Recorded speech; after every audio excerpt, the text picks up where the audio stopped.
साकी वैस के मौजूद दोस्तों, मैं हूं स्कैन इस्लाम। तमाम देखने और सुनने वालों को अस्सलाम वालेकुम। नाज़रीन, ये स्टोरी है भुट्टो साहब और हबीब जालिब की। भुट्टो साहब लाहौर आते तो फ्लेटियर होटल में काम करते थे। वो लाहौर आए हुए थे। हबीब जालिब काफ़ी हाउस में बैठे थे कि उनके लिए फ़ोन आ गया। भुट्टो साहब जालिब से मिलना चाहते थे। जालिब का कहना था कि जिसने मुझे मिलना है काफ़ी हाउस आ जाए।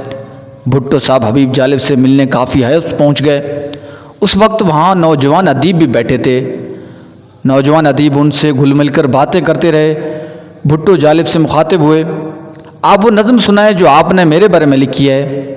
जालिब साहब बोले, आपके लिए कही गई नज़म आपके सामने सुनाना सरासर खुशामदी होगी, जो मेरी फितरत के ख़िलाफ़ है। भुट्टो मुस्कुराए और चले गए।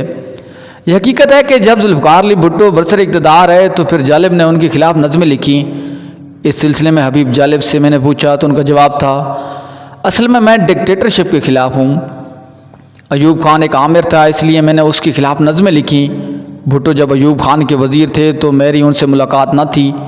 मैं भुट्टो के साथ कभी नहीं रहा। भुट्टो जब अयूब की हुकूमत से अलग हुए और अवाम में आकर जमहूरियत की बहाली और इस्तेकाम के लिए अयूब खान की मुखालफत शुरू की, उस वक्त मैं उनके साथ था। अमीर निज़ामी के मौके पर भुट्टो की सदारत में जलसा हुआ। निज़ामत के फ़राइज़ शोरश काश्मीरी ने सर अंजाम दिए।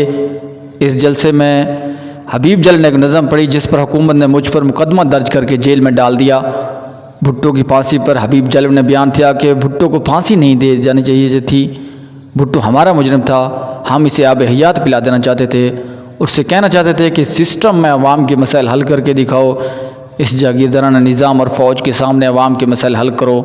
हम उसे सियासत में मार देना चाहते थे। ये थी जुल्फ़िकार अली भुट्टो और हबीब जालिब के दरमियान आने वाले एक छोटे से वाक़े की तहरीर जो आप लोगों के साथ शेयर की।